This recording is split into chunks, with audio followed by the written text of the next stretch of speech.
You silly, ignorant humans. These are not gang signs. I almost wish they were. It would make more contextual sense for you to be throwing up gang signs than doing whatever the fuck this is.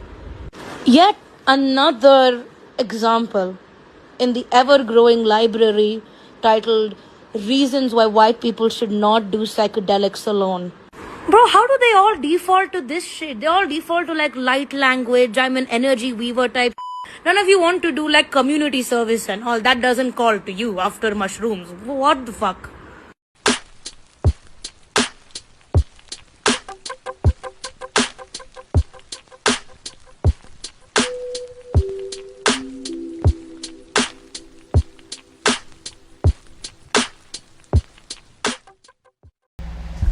Yo, so we back in here for another edition of F-ya-Motha, and I'm with the Indian girl. Me personally, I'm getting tired of this whole fake consciousness. While everybody has a consciousness, because everything conscious has consciousness. When we say like consciousness, we mean in tune to the injustices that are happening to people throughout the world. In my humble opinion, white people are not keen on that shit. If they were, there wouldn't be white Jews or Israelis bombing Gazan citizens to death.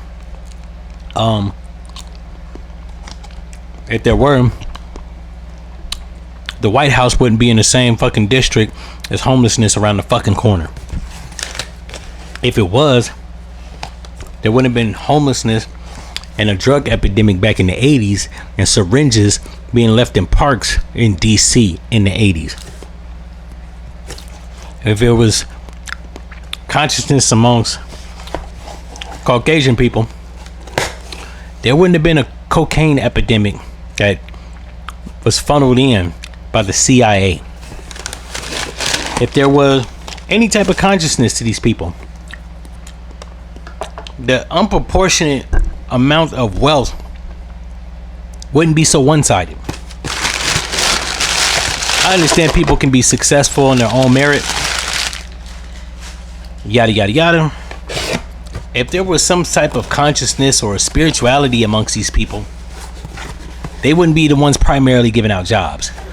And don't hit me with that shit that white people go to college and no, they don't. They do go to college, but they also get handouts by fellow white people that lift them up, help them out, get them to positions of power. If there was some type of consciousness to these people, there wouldn't be a black and a white church. Just because you get dirty ass dreadlocks, you start wearing crystals, or you run around looking like She-Ra and He-Man, does not mean that you've reached a certain level of consciousness. These are the only people that will talk about the ills of the world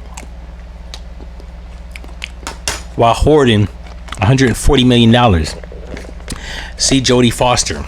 Bitch literally has a quote that says, "Poor people exist in the world because the rich hoard money." This is said by a person that at the time was net worth $140 million. I don't know what she's net worth now, nor do I care. Clearly, people lack some type of consciousness or spirituality about themselves. And the fact that I and that Indian girl point this out, that somehow they default to this. This is typically around like middle age, and I don't mean like 40, I mean like 46, 47. When they're pressing 50, they start being nice and in tune with nature and learning about chakras, vibrations, all types of spiritual concepts, right? But when they're young and spry and in their 20s and 30s, they are about delf. They're about getting money for my family. I worked hard. Yeah, even though you exploited brown people, never mind the companies that these motherfuckers be having. They be going to spiritual gurus and all types of shit. But they be employing migrants, workers that'll work for popcorn shells, undocumented, while they enjoy the lap of luxury in a 95-foot yacht. This white woman in this video that I just showed is probably had some job where she made over $100,000, and it wasn't necessarily because she got it off her merit. Now, she probably didn't go to school, I give her that, but she probably got hooked up into that position. Niggas don't get no hook up into position. We literally have to work up the ranks. The only time a black person get a hookup is if another black person hooks them up. God knows gonna be some racists out there talking about, well, you should get more of your people to hook you up. I was under the impression we was in a fucking melting pot and that we're all Americans and that skin color didn't fucking matter. So I shouldn't have to go to my tribe to get a leg up. I should be able to get a leg up, namely because I worked for it. I've got a track record. I got the credentials. And why the fuck don't white people hook up black people?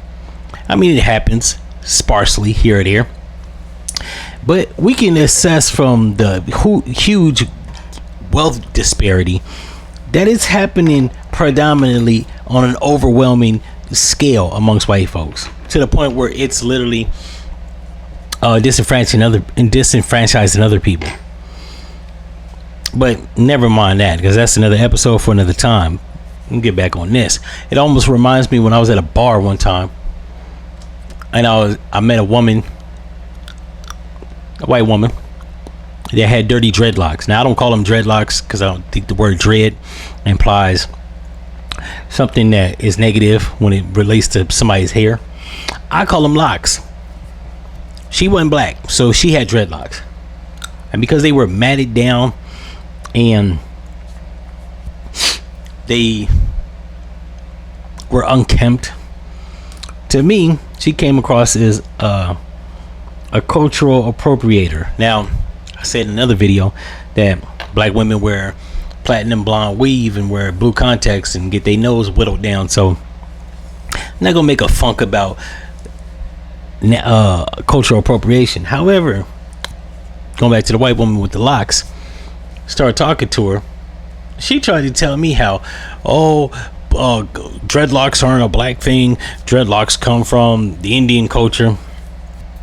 To which I had to stop her. Came from early Indians, Dravidians.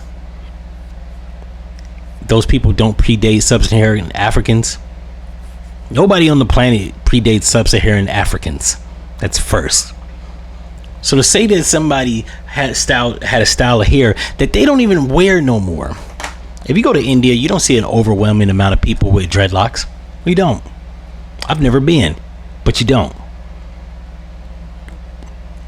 That is something that has been adopted by Caribbean and even African culture and American black culture for the last umpteen years. I've met several Indian people in the States. Not one of them had locks.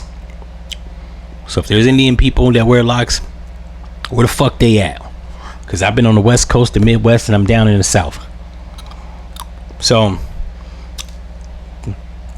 yeah, she was a faux spiritual person. Not only that, there's a reason why people wear locks.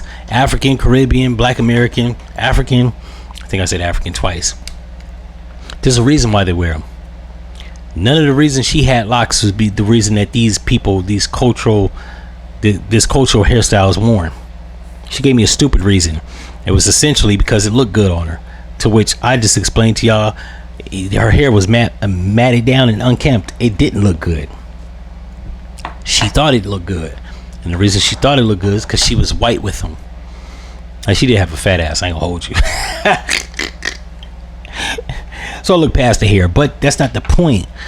These people take elements of other people's culture, including spirituality, and pass it off as theirs. And I have reason to believe most of the time it's not genuine. It's not genuine. It's not organic. It's not authentic. It's contrived. I don't know what you're trying to achieve. I had to tell a white woman a couple years ago when she's talking to me about vibes and chakras and spirituality. Yo, stop talking to me about that shit. You got no soul. That's first. If you had any soul, you'd be in a position of power to help out the brown people in America that are getting disenfranchised. Now, me personally, at that particular juncture in time, was not getting disenfranchised, but it happens. Anybody that's on this video watching it right now in my comment section can't sit there with a straight face talking about it doesn't happen. It does happen. If you think it doesn't happen, fuck your mother.